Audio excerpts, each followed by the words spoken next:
안녕하세요. 김호준입니다. 술렁이는 국정원 직원들. 어제자 중앙일보 기사 제목입니다. 상사로 모시는 분들이 검찰에 끌려가는 모습에 마음이 착잡하다. 직원들 사기가 뚝 떨어졌다. 직원들 회의감이 커질 수밖에 없다. 기사가 전하는 국정원 직원들 분위기입니다. 그래서요. 국정원 직원들 마음이 착잡한 게 국민들 책임입니까? 해서는 안 되는 일을 해서 책임자들이 마땅한 처벌을 받는데 그 직원들 착잡한 걸 왜 국민들이 듣고 있어야 하나요? 국정원의 불법에 착잡하고 회의감이 드는 국민들 마음을 어쩌고요. 정보기관이 털리는 건 세계 웃음거리라는 이야기도 전합니다. 진짜 세계적인 웃음거리는 정보기관이 댓글 공작하고 합성사진이나 만들어 뿌리는 거죠.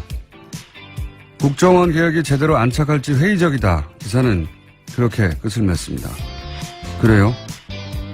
국정원 직원들이 술렁이니까 다른 정권에서 또 바뀔 거니까 어차피 국정원 개혁이 힘드니까 쓸데없는 짓을 한다는 건가요? 아니면 살살 하자는 겁니까? 여기서 접자는 건가요? 이 기사의 목적이 뭡니까? 김어준의 질문이었습니다. 오늘은 자리를 약간 각을 틀어가지고 좀 멀리 가셨네? 네. 아니, 원래 이 정도 거리를 유지했습니다. 저희가요. 네, 거리는 맞는데 각도가 네. 약간. 예.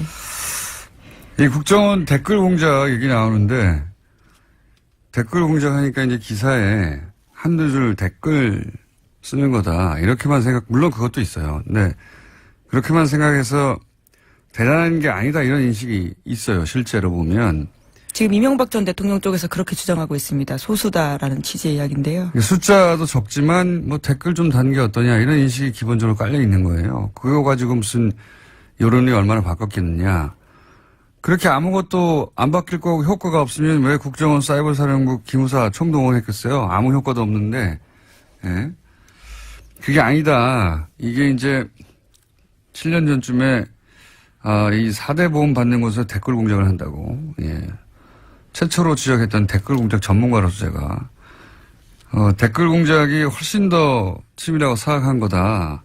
잠깐 예를 들어볼게요. 이게 이명박 박근혜 정권의 주요 선거에서는 모두 다 등장했지만 예를 들어서 2012년 대선을 들어보면 당시 정권 차원에서 가장 절대 과제가 뭐였냐면 문재인 안철수 단일화를 막거나 혹은 그 효과를 최소화하는 거예요. 그걸 위해서 댓글 공작이 한 일을 구체적으로 얘기를 하자면 친문 친한 싸움을 만들어냅니다. 기본적으로 이 댓글 공작하는 곳에서. 그러니까 친문 친한 다 가짜 계정인 거예요. 이 가짜 계정으로 가짜 싸움을 만들어요. 근데 이 계정들이 갑자기 등장하는 게 아니라 사실은 갑자기 등장하는 계정도 있지만 오래 키운 계정도 있어요. 예.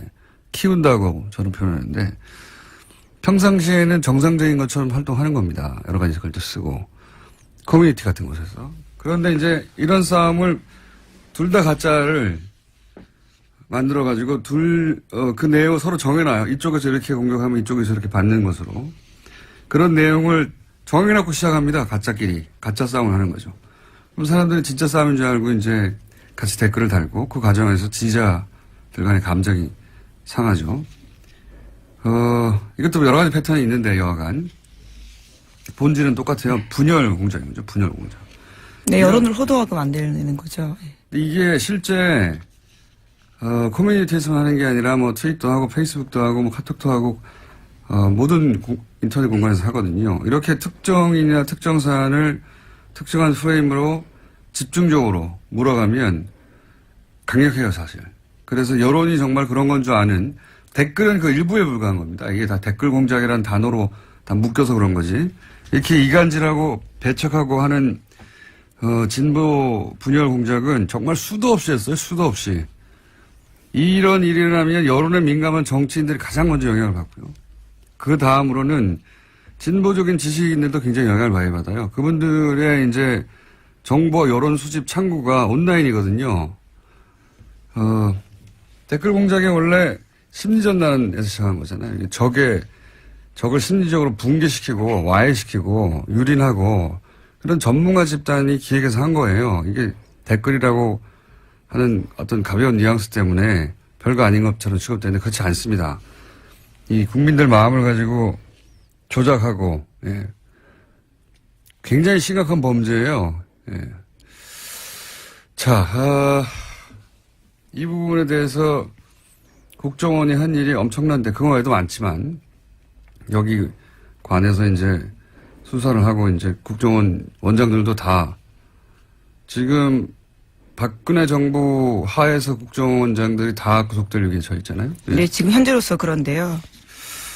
이게 별거 아닌 것처럼 생각하는 사람들이 기자들 중에도 있는데 대단한 겁니다. 예, 저도 직접적인 피해자입니다. 군 사이버 사령부가 단 댓글 기사들 중에서 보면요. 제가 기무사가 단 댓글이 기무사 관련된 지적하는 기사가 있었는데 그 한 장병 같은 경우에 군에 들어가기 전에 자신의 미니 홈피에다가 이명박 전 대통령 관련된 짤을 올린 게 있습니다. 예, 짤이라 하면 여기서는 예. 뭐 재미있는 사진 같은 예, 것들인데요.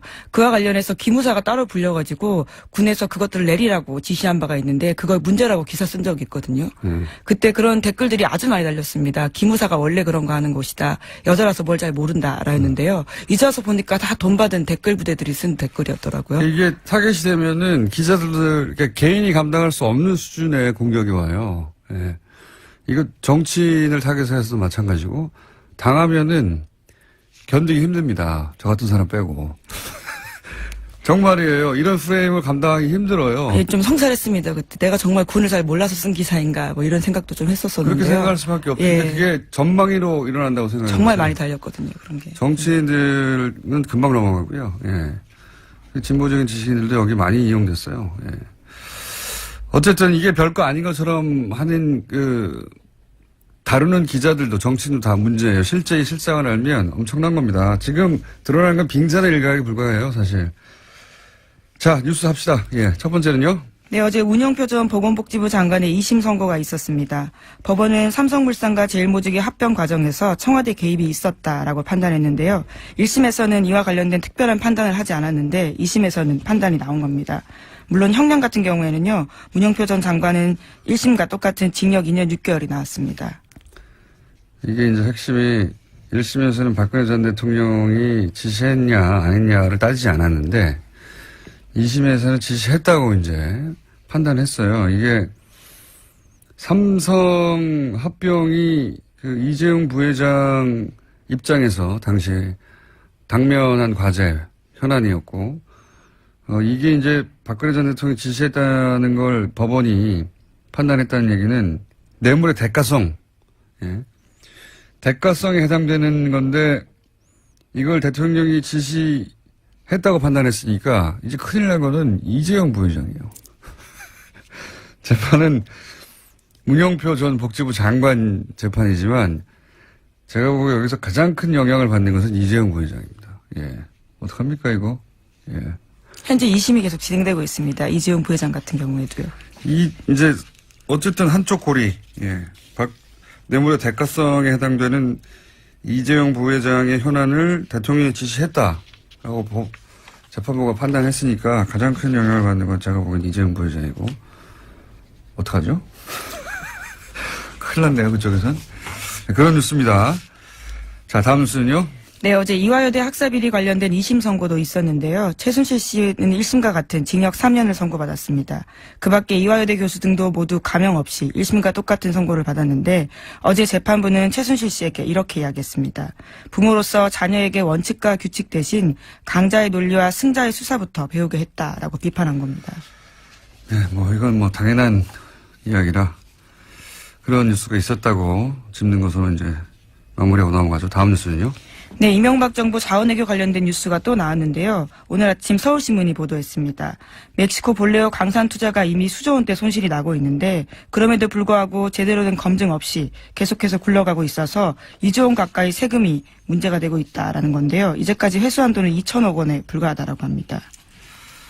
이거 자원 외교는 정말 늪과 같은 사안들인데 그중에 대표적인 것들이 이제 캐나다 사례가 있고 이 볼레오 강산도 어처구니가 없는 사안이에요. 이거 좀 들여다보면 그 초기에는 지분 투자만 한다고 그랬거든요. 근데 나중에 부도가 납니다.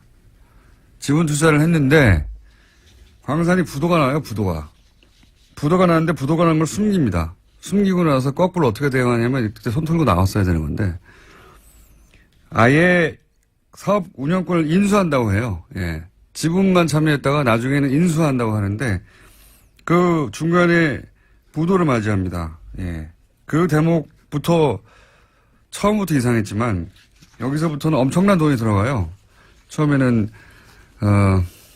지분 투자했다가 나중에 사업권을 운영권을 인수하면서 그리고 이게 미국의 은행이 회계가 불분명하다고 손 털고 나가는 사업이었거든요. 거기를 들어가는 거예요. 게다가 초기에 몇 불이었죠? 많습니다. 하여튼 엄청난 액수가 크니까 엄청난 액수 초기 특히 9천억 불인가요? 예. 그때 들어가는 돈들은요. 이 돈이 광산에 들어갔는지 아닌지 확인할 수가 없어요. 왜 확인할 수가 없냐면 부도가 났잖아요. 그러니까 이 회계가 불투명하고 실제 이 볼레오 현장 회계팀에서 이 돈이 들어왔는지 안 들어왔는지 자료가 없어요. 감사도 할 수 없어요. 이 돈이 제대로 쓰여졌는지 안 쓰여졌는지. 근데 여기다 2조를 더 한다는 거 아닙니까? 왜냐하면 우리가 물려있거든요, 여기에. 네, 지금 그런 상황이어서요. 현재 의원입법을 통해서 광물공사 자본금을 2조에서 4조 원으로 늘리는 안까지 국회에 제출된 상태라고. 왜냐하면 안 그러면 공사. 예. 공사라는 건 국가가 보증하는 거 아닙니까? 공사가 망하게 생겼거든요. 공사가 망하게 생겼으니까 자본금을 늘려줘야 돼가지고. 왜냐면, 이거 하다하다. 이거 따로 한번 해야 되겠네요, 볼려. 예. 이거는 수많은 사람이 잡혀 들어가야 되는 사건이에요, 이거. 정말. 광물공사가 이제, 광물공사. 나라가 망하지 않았는데 공사가 망하게 생겼어요. 그런 상황에 처해 있습니다. 네. 이 사업 자체가 이 거대한 사기가 아닌 한 이런 일이 벌어질 수는 없는, 누구랑 하죠? 저희 한번, 요산을 집중적으로 팔 만한, 전문가를 모시고 이게 얼마나 어처구니 없는지 한번 따져보기로 하겠습니다. 이건 저는 사기라고 봅니다, 그냥. 사기가 아니라 이런 일이 벌어질 수 있나 싶은 어처구니 없는 일들이 많이 벌어졌어요. 예. 이 볼레오 건은 저희가 따로 특별히 시간을 빼서 시간을 진행하겠다고, 코너를 진행하겠다고 예고하고 다음으로 넘어가죠. 네, 이명박 전 대통령의 측근인 임태희 전 대통령 비서실장이 있는데요. 당시 국정원의 연예인 블랙리스트를 직접 보고받았다라는 오늘 아침 경향신문 보도가 있습니다. 해당 문건이 나온 건데요. 2011년 7월 무렵에 국정원이 작성한 등록금 집회 참가 연예인 신원사항 등과 같은 내용들이 있습니다. 여기에는 김여진 씨, 김규리 씨, 김미아 씨, 신해철 씨, 윤도현 씨와 같은 사람들의 이름이 쓰여 있는데요. 이와 같은 보고를 직접적으로 임태희 전 비서실장이 받았다라는 겁니다. 이게 참, 이명박 박근혜 정권 하에서는 재밌는 것이, 재밌다기보다는 화가 나는 것이, 이런 문건을 밑에서 작성했다고 칩시다. 예. 그걸 대통령 비서실장이 보고를, 대통령 바로 옆에 청와대에서 대통령을 보좌하는 핵심 아닙니까? 대통령 비서실장이 연예인 블랙리스트 보고를 받고 있었다는 거예요. 네, 심지어 사정당국 관계자 말에 따르면요. 연예인 사찰 문건을 비롯한 일부 문건 같은 경우에는 수석실 거치지 않고 비서실장에게 바로 보고가 올라갔다라고 합니다. 여기에 김규리 씨, 김미아 씨, 윤도현 씨 이런 사람들 블랙리스트 올려서 어떻게 하겠습니다. 이런 걸 청와대에서 보고받고 있다는 거 아니에요. 심지어 청와대에서 먼저 요청이 오면 국정원이 작성해서 보고가 이뤄진 경우도 있다라고 합니다. 진짜 한심하지 않습니까? 연예인 사찰해가지고 대통령을 보고 안 받았나 모르겠습니다. 예. 대통령 비서실장 이런 거 보고받고 이 사람 빼, 이 사람 너 잘하고 있어 이런 얘기 하고 있었다는 거 아니에요. 예. 윤도현 씨 빼, 이런 거 하고 있었다는 거. 정말 한심하게 짝이 없습니다. 자, 다음은요. 네, 또 관련된 뉴스가 하나 더 있는데요. 이명박 정부 당시 국정원이 2010년 5월 달에 MBC가 준비하던 노무현 전 대통령 서거 1주기 특집 방송에 불방 압력을 가한 정황도 확인됐다라고 경향신문이 보도했습니다. 관련해서 김재철 사장은 선거법을 운운하면서요. 국정원 이야기를 듣고 불방 압력을 넣었는데요. 결과적으로 방송은 나갔습니다. 이걸 국정원은 어떻게 할까요? 예. PD가 특정 프로그램에서 어떤 방송을 준비하고 있다. 국정원이 미리 알았으니까, 예. 연락했을 거 아닙니까? 사장한테. 국정원이 이제 이런 시사방송하는 PD들도 평소에 사찰하고 있지 않고서야 이런 아이템을 알 수가 없죠. 예. 그 사찰, 아니 뭐 연예인들 사찰해가지고 대통령 비서실장한테 보고하는데, 예. 웬만한 주요 프로그램, 시사적인 프로그램 특히 PD들이 뭘 하는지 사찰은 당연히 했을 거라고 하는 정황이 여기서도 나오네요. 예. 자, 다음은요. 네, 바레인 방문 중인 이명박 전 대통령이요. 어제 페이스북에 자신의 이야기를 좀 올렸습니다. 강연 전문을 올린 건데요. 그 내용들이 좀 눈길을 끕니다. 자신의 어머니가 어려서부터 자기에게 열심히 일해야 한다. 정직하고 성실하게 살아야 한다면서 그러면 하나님께서 기회를 주실 것이다. 라고 해서 그렇게 말씀하셨다라는 내용을 썼습니다. 어머님이 아들이 정직하지 않을까 봐 걱정이 많으셨나 봅니다. 이런 말씀을 많이 하셨다니까. 훌륭한 어머님이시네요. 네, 이명박 전 대통령 같은 경우에는 가훈이 정직이라고도 알려져 있어서요. 네. 어머님 걱정이 많으셨던 거예요. 예. 어머님은 훌륭하셨던 분인 것 같습니다. 네. 미리 아셨던 것 같아요. 자, 시간이 1분 정도 남았다. 네. 저희 PD가 예. 제스처를 하네요. 네, 무엇을 먼저 하면 좋을까요? 제목만 읽고 툭툭 지나가죠. 예. 네, 국민의당과 바른정당 간의 이른바 중도통합 움직임이 속도를 내고 있습니다. 그래서 어제 안철수, 유승민 두 대표가 비공개로 통합 방식과 형태를 논의하면서 만났습니다. 네, 속도 안 납니다. 자, 다음은요. 네, 도널드 트럼프 미국 대통령이 진짜 미치광이인지 북한이 미국의 한반도 전문가들에게 물어봤다고 미국의 정치 전문 매체 폴리티코가 보도했습니다. 여기서 미치광이는 not이라는 영어 단어인데요. 이렇게 해석했습니다. 예, 꼭 미치광이라는 뜻은 아니지만, 예. 이거 사실 미국, 사회에서 주요한 질문입니다. 최근에 부상하고 있는 미국의 정신과 전문의들이 한 27명 모여가지고 똑같은 얘기를 하고 그걸 책으로 내고 그래서 뭐 베스트셀러도 되고 최근 미 의회에서도 대통령의 핵 권한, 전쟁 개시 권한을 축소해야 된다, 제한해야 된다 진행하고 있거든요. 그러니까 결국은 트럼프 대통령의 지금 정신 건강이 전 세계를 멸망시킬 수도 있는 핵무기 버튼을 막힐 만큼 안정적인가 이 질문을 정치권에서도 미국 정신의학에서 하고 있어요. 네. 뉴스 공장을 다 들었는지 이 사람들이. 외교 테이블에서도 굉장히 중요하게 다뤄진다는 건데요. 북한 쪽에서는 트럼프 대통령이 미치광이인지 아니면 단순히 신용하는 것인지 알고 싶어 한다라는 겁니다. 북한만 궁금한 게 아니라 전 세계가 궁금하고 특히 미국 정치권과 정신의학계에서 이 질문을 계속하고 있습니다. 최근에. 그래서 뉴욕타임즈 베스트셀러도 됐어요. 예. 이 책 한번 소개해야 되겠네요. 자세히. 예.